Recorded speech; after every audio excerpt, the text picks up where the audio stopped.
Hi, everybody. I'm Amy. And hello, I'm Audrea. This is the right crowd. So grab a cup of coffee, Or a cup of tea. maybe a little something on the rocks, and let's get started. Are you out of tea? No, not at all.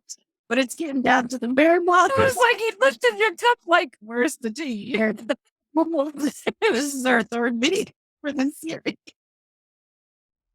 It's okay. My hedgehog is still staring at me. I forgot to move him. Continuity. Yeah, there you go. There you go. All righty. So this is our third and final for how to write winning short stories. This one, I think I probably, honestly, I don't think I have as much to add to this particular video as I did the other ones. Not because it's not good stuff. It's just because this section's kind of smallish. Yeah, it's smaller section. Sorry, trying not to step on the dog that's under me. But it's all good stuff. Yes. She starts with editing. It's part of the book that we broke up these videos into 3 videos. This part starts with editing. And she does a really good explanation of the 3 different types of editing. Which, to tell you the truth, were shocking to me. Not the description, because I know those descriptions of the 3 types of editing: the developmental editing, the copy editing, the line editing, and the proofreading. Proofreading. They go together. But I'd never thought of putting a short story through all of those. And I don't know if you have to put them all of them, but certainly the proofing and copy editing. But developmental editing, I don't know about that. But I think I'm writing for a contest, though. I don't. What time? Yeah, and you don't have a lot of time sometimes. Yeah, some of these contests you have 24 hours. What, my copy editors on speed dial? So, I mean, for a collection of short stories, yes, I completely agree with all of this. For some of these shorter contests, I don't know that anything besides proofreading and maybe having someone read it for you, or one of the things she suggests is reading it out loud to yourself to see what you're missing. And that's very often one of my last passes is to read the story. You know, you catch stuff when you read it out loud. The other thing that I like what she said is by having someone else read it, they don't know what you meant to say. So if you forget the word they're not going to automatically put that in there for you. So they'll be able to find the little things that maybe you missed on your own editing. Yeah, and that's a good point, because your first few passes are going to be you self-editing, which is the part of this section. And you should totally self-edit. You should put it through Grammarly if you got that, or Pro Writing Aid if you got that, whichever one you've got, to pick up that stuff before you put it in someone else's hands. So do the cleanups yourself, but do not, under any circumstances, rely on yourself. Even if you're an English teacher or if you're an editor, don't rely on yourself to do all of the editing for yourself on anything that you do, because it's that expression I think she uses in here: physician, heal thyself, or the other, you never want to be your own lawyer. I can't remember the expression. Oh, represent yourself. Because your brain, just like you said, your brain will fill in the words so you'll think the words there because your brain is going, or meant to put that in there. That's what I meant. Yeah. So this is for people for short stories. I'm sorry, go ahead. Well, I was just going to say, under self-editing, I like how she was like, keep it lean. Every sentence should be vital. So if you're like, I don't know about this sentence, okay, read it without the sentence. Is it needed? If not, take it out. When I was going through one of the competition stories that I wrote to cut out words, because I thought it was brilliant. Fabulous the first time around, right? It was 300 words over, but I thought every one of those words was necessary. It was important. Then when you go back and read it, like, what would change if I took this sentence out? Oh, nothing. But it's so pretty. Save it, put it in another file, save it for another story. Yeah. Not necessary. It ain't pretty. Yeah. All right. So that's self-editing, which is important to know. She does talk a little bit about beta readers, which are when you hand your story off to someone else to read it. And she does mention in here that beta readers should be similar to your test audience, your target audience. Although you can't always get that. I mean, for short stories, like you said, you're not gonna always have that attention. When you are writing in community, that might sound fancy. When you are writing in community, You mean like stop writing alone? like Stop Writing Alone is Nicole by Nicole. She doesn't even pay us to do this. We just like her stuff and love her so Yeah. much. But if You're like, you might have the luxury and the benefit of having your cohorts in that community. You'll swap stories and read them and critique your stories. And that's great. That's well worth whatever you pay for that community. Or if you have your friends are all writers and you do that for each other, so it's so key. It's such a great benefit of being in community. One of the contests that I entered was a contest sponsored by a writing community. One of the reasons I joined the community was because of this thing that they have where you get your critiquing done by people in the community. And then they were having a contest. So it was like a win. They all work together. Any me. about critiquing, you need to be open minded and don't take it personally, right? It's, I mean, it is what it is. But the other thing she pointed out is just because one beta reader sends XYZ, don't change it yet. Because what if your other 5 beta readers love that part? Yes. So wait until you get all your feedback together, make your notes for all the feedback, then decide what you're going to change if you decide to change anything at all. Yeah. It's your story. You don't have to. And I will say that if you have 10 beta readers and they all say the same thing, you might want to consider listening, especially if they are genuinely represent your target audience. Yes. And they all say this one part doesn't work. Yeah. That might, That's all I'm going to say. yeah, criticism you might want to listen to. And she does give you tips for using the Oreo approach with critiquing and with editing, actually. One of the things that I appreciated that she included in here is how to be, like you said, how to be open minded. And the mention or the reminder that you should, if you can, use people who read that type of story. For example, I write mysteries a lot.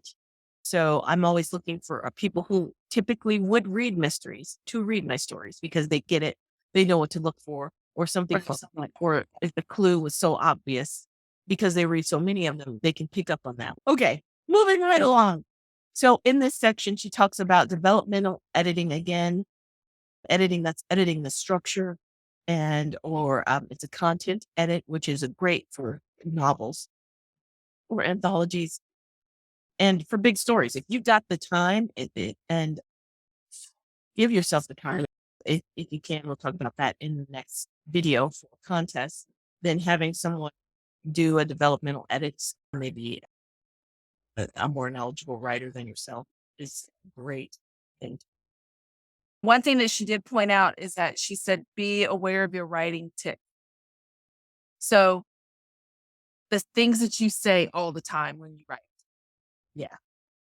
Like when we talk, like the person I said that she always says, moving on with our lives. Like she says that all the time, moving on with our lives. Or she'll say, cool, cool. So if that were my writing tick, making sure that I didn't have my character always saying cool, cool. You don't want to, like the first couple times it's cool, cool. But when you say it too many times in a story, you'll irritate your readers. Yeah. Now, if that's like your real life tick, whatever, like nobody cares. But when you're reading a story, you don't want to, unless it's supposed to be a comedy, you turn it into a comedy. But yeah, she just said, make sure that you pay attention to those so that you don't do too many a lots or however, whatever it is. And then she goes into proofreading and explains what she means by that, and gives you common errors, explains what they are and how you can notice them in your own writing. And that's the end of editing. Was there anything else you wanted to add? Yeah, I love that common errors part. But she does say, and this is even people think that anybody can proofread a story, and that yeah, but it's not the case. I mean, certainly you can have someone take a pass on it, and maybe they'll catch some glaring things. But if you've got the time and the resources to get a real editor on, especially on a novel, you're going to do that. On short stories, you might not have that luxury and or wherewithal. Um, but certainly it's good to know about those different editing passes and why they're important and what are the differences, etc. So let's move on to facts, logic, and lawyers. That's the next chapter. Uh, I think for this, she actually at this part, she gave websites to reference back to, which I liked. It wasn't like, hey, you can go online and find it. Like she actually gave it to you. And I think for me, it's like for the lawyer part, it's well, why would I not? Why would I use a real life story with the real life person's name and the real life thing that happened? Don't do that. I don't want to get sued. So she explains in that part of this chapter what you can and can't do and gives you a website for figuring out in more detail what that looks like. People say, write what you know. And I'm like, I'm a sci-fi writer who writes about outer space. I don't know anything about outer space. So how am I writing about outer space if I don't know, right? So here she talks about if I'm writing about New York, check my details. That's what she means by write what you know. Don't make stuff up about 1920 New York. Verify your details and make sure that you're accurate, which she has already pointed out in another part of the book. Logic errors. Did you write something that just doesn't make sense? Is that really going to happen? Now, in a sci-fi or fantasy, you can make it whatever you want.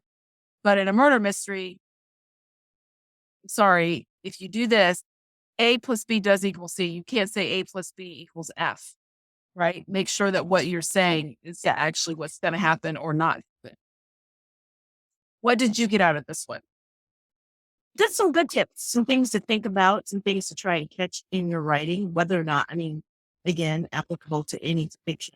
But a good example of that would be a logic error that you might miss, or something that if you say something is 7 p, it's happening at 7 p.m. and it's still light out. You said it was December. It Brunswick, Maine. It's probably not light out at 7 p.m. in Brunswick, Maine at that time of year. Wouldn't And that would be one of those logic errors that could throw people off. Or if people are driving around without headlights, and then you have them driving, and then something runs across the road, and then they turn their headlights. How are they driving 20 miles on this road without lights? So Right. things like that are important to think about, especially for a short story, because they can be more glaring because there's so little words on the page. So Yeah. I mean, again, you don't want to pull your readers out of the story. So I thought there were some great tips in there. The legal stuff is handy. And then again, the fact checking that she includes in this section. I am going to look into that using she gives a link for how to use real people in your writing, because it's a great that she shared. Great tips there. That was the need for that section. And then the next section is marketing short stories. Yep. And this one, I think this is the last chapter of the book. Is that right? This one to me, it was a good information, and it was a lot of some of the same information that we've seen before. build an online, make sure like where your audience is, make sure you have a platform and that you're discoverable. Also find a niche. So your book that you're working on, it's about Elvis. So that would be your niche for your books, is something about Elvis. Mine are about non-existent planet, but there are things in there that could be a niche for the book series I'm writing. So find a niche, something that connects them all together. Yes.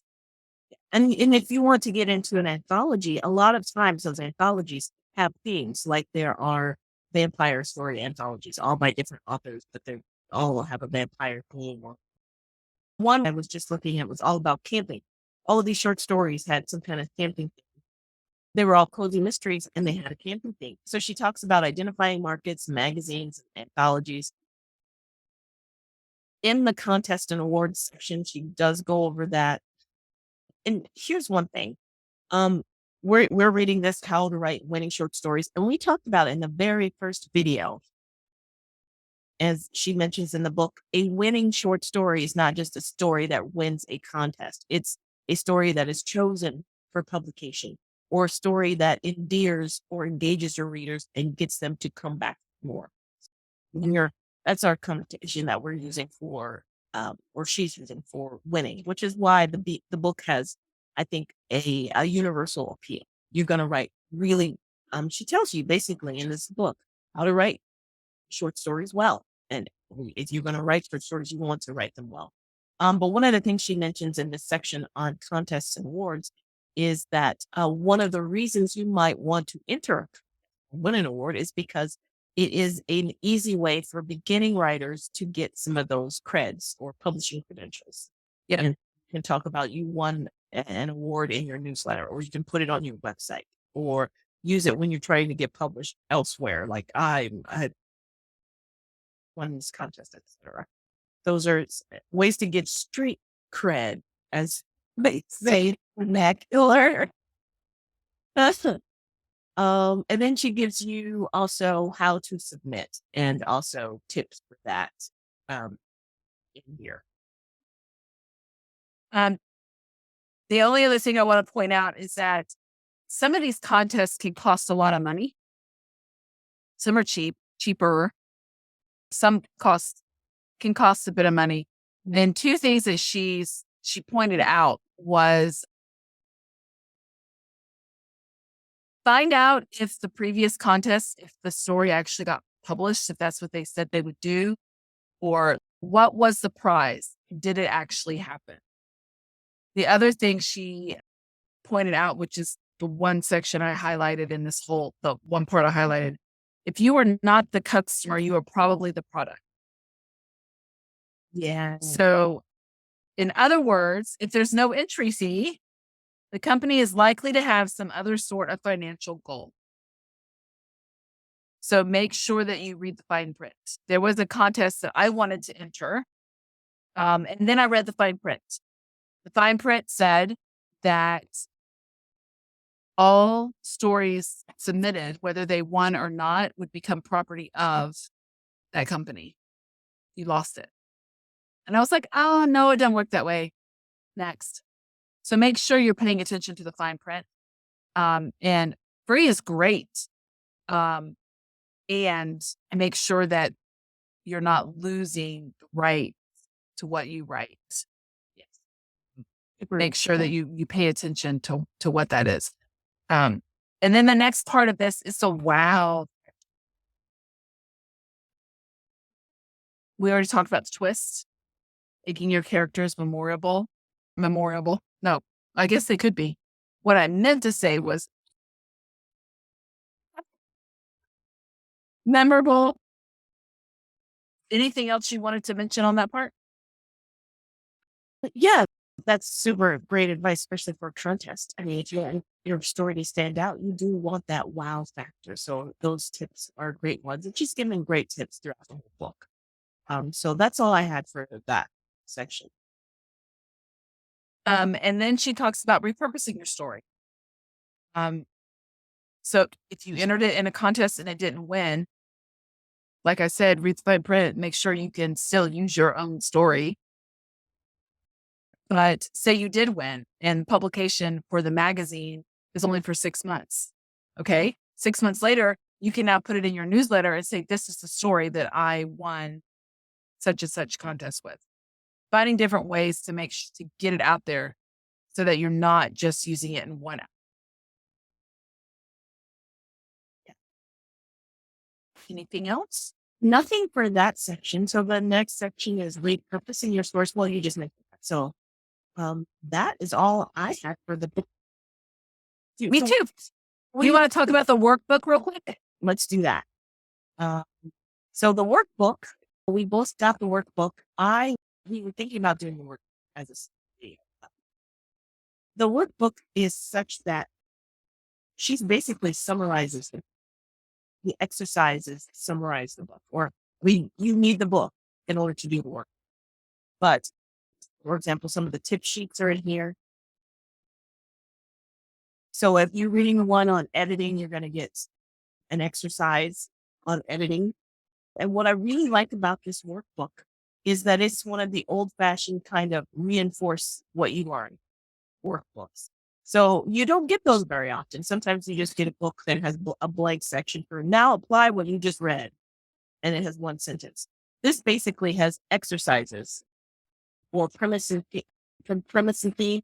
It's a true boss. Are you getting that right? So did you grasp what you did? Did you learn what you more academic? Yeah, it's than just fill in the blank. Than just fill in the blank. So it's basically reinforces what you learned. So it makes you retain that information better. And I really like that. You don't see that very often in adult. But adults still need that. We still need to reinforce, learn, so we can hold on or maintain, sustain that learning. And there are answer keys in the back, which is handy. Stop. I hate it when they give you worksheets and then they don't give you the answers and they just assume you're going to go figure it out if you got it right. No. But I'll just keep doing it wrong. Yeah. And it also gives you, in addition to exercises, we talked about in the book, there was the checklist at the end of every chapter. Same thing here. Evaluate your own writing, a pacing checklist, which matches the one in the. So cool. I really like that. And so I have already started. Let's see. Well, you can see that. Well, you probably can't see due to the contrast that there are check marks. I did this one. I checked my work. I got one wrong. Come on, Audrea. I got this one all. But some of these, I guess I didn't really get that. But so I really like the workbook. So if you're the type of reader who wants to, the whole reason I read these craft books is to learn something. So if the workbook helps me to really grasp it or to do exercises that help me to retain that information, that's right. I like. That is helpful to me. So I am actually going through and doing these exercises. Whereas if it was a workbook that just has blank space for you to apply what you learned, probably not going to do those. But yeah, we want to get better. And so I really like this work. Well done, Nancy. Well done. And that's how thick it is. I'll tell you how many pages. With the answer key, it's 227 pages. And you can see all the. Yeah, the contrast is in there. Oh, there's one thing that she's included that I'm going to talk about, and I keep running past it. There's a diagram, so you can draw, cool. Map concepts, which is great. And then in the front here, there is. She gives you, you know me, I like a spreadsheet. It's a chart. So she gives you this that you can use in the book, or you can set it up in your own Google Sheets or Excel spreadsheet. How to do that. And a place for submission notes if you're submitting to contests. And then here you've got the outlet, the type of publication, requirements, and deadlines, so you can track your contest entries. So would be a great way to track that the first year you do it. And then you can build spreadsheets for every year. If you were a nerd like me, you could do that.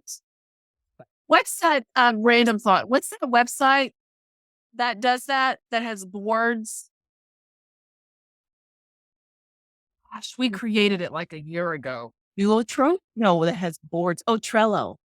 Trello. Yeah. See, I keep forgetting I have a Trello. I love me some Trello. I use that quite a bit. I probably should have done that for the house. Yeah, I can see how that would. I could do it for the one that we're building. Anyway, random thought. Sorry. Okay. I would like to remind everybody to like, subscribe, and share. Please. I would like to remind everybody to do that, please. Okay, so what else did you say? More subscribers to our channel. Or Yes, so, please. and more, more views helps us out on YouTube. So that's all I had for the workbook. I just wanted to tell people what kind, because when you buy things on Amazon, you're not always sure what kind if the work will be worth it. I think the workbook is worth it. And then we just went over a little bit on what kind of work it is. If you want to really learn this stuff about short stories, that's good. And also, it would be a great tool for if you're doing author craft books in a book club setting. So if you're spending time doing this would be helpful for you to talk about during your author craft book club meetings. That's all I had on the workbook. So, since this is the last video of this book, do you want to tell everybody what our next book is? Sure. So, I'll talk about the theme. This is Write a Collection of Short Stories in a Year by N.B. Franklin. And do you notice our theme? I'm excited about this one. And it has a workbook. Yeah. It has a workbook too. It's a smaller workbook. Look at the size. I'm just in comparison. And you know what's interesting is that I think this one's going to be more like the kind of fill in the blank workbook. All right. So if you want to write along with us, I'm sure we'll have some of these, do get this book. And also when we have some short stories, because since we started the first one, How to Write Winning Short Stories, I've written, I think. Good job. Yes. Using the editing concepts to fix what. All right, but the book. Like, subscribe. You have to tune into the next video to see what I was gonna say. Yes. See, we're on a theme. We really are on a theme. All right. Bye, everybody. Bye.